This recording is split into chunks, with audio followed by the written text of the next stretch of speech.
Chittagong city কর্পোরেশনের বহুল আলোচিত সাবেক কাউন্সিলর জহিরুল আলম জসিম অবশেষে গ্রেপ্তার হয়েছেন।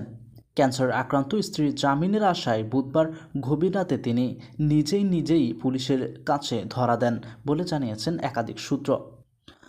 আকবর শাহ থানা পুলিশের একটি সূত্র জানিয়েছে, ঢাকা থেকে চট্টগ্রাম এসে আকবর শাহ থানা পুলিশের হাতে গ্রেপ্তার হন জসিম।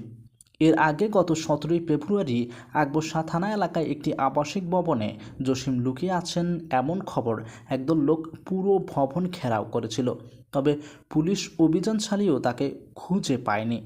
তবে ওই ভবন থেকে তার ক্যান্সার আক্রান্ত স্ত্রীকে গ্রেপ্তার করা হয়। একাধিক সূত্রের তথ্য মতে, স্ত্রীর জামিন নিশ্চিত করতেই আত্মগোপনে থাকা জসিম পুলিশের কাছে আত্মসমর্পণ করেন। উল্লেখ্য, গত বছরের 5 আগস্ট আওয়ামী লীগ সরকারের ক্ষমতাচ্যুত হওয়ার পর থেকে জসিম আত্মগোপনে ছিলেন।